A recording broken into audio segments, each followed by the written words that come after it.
We need to have a generation of businesses that are funded locally with local resources so that we retain capital flight and so that we can also build Africa's future. Africa is a very important place when we look around the world, and that's why also we made this huge investment in participating to the summit and in supporting the summit and the participation of so many innovators. We can make a difference when we come together to resolve the problem of the continent. It is an event that we think by African, for African, by a small company of Cape Verde, IABA, and with this we want to show that yes, it is possible. What we are trying to do with the IES is to begin to see how we can get Africans together, stakeholders from the policy making angle, the academics, people in the NGO community, the activists, and the citizens and the young innovators, to begin to see how we can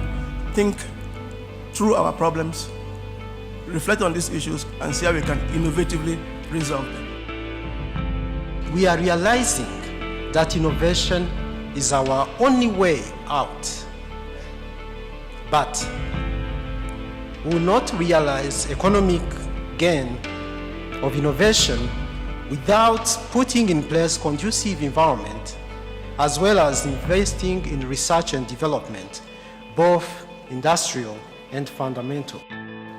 Innovation is increasingly seen in today's world as the means to achieving the long-held goal of structural transformation and socio-economic development on the continent.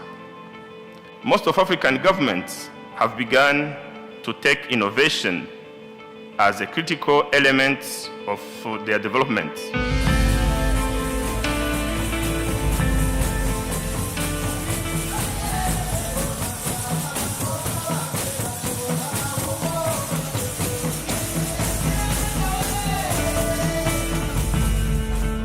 We care because innovation would create jobs, it would add value, it will grow our GDP. We don't care for innovation just for the sake of it. We want it to bring back resources, we want it to create jobs, we want it to improve the prosperity of our societies. This ambitious vision of trying to create 25 million jobs, we decided to look at 3 pillars that would focus on agriculture, on industrialization, and on information, communication, and technology.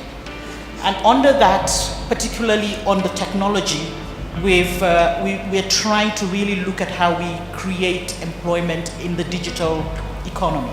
We use a Bluetooth scale with an Android device with our application, and when the farmer comes to bring their produce, it's automatically recorded the weight, and the farmer gets a receipt, and the information is sent by back end to the factory, and from that the factory is able to pay the farmers. We have invented a system that leverages traffic to generate electricity. The key issue in terms of policy design and policy implementation is acceleration in the case of Mali. And you can't accelerate if you don't innovate. We need the right leadership on the continent. So it's not a question of knowing what is right, it's about doing what is right.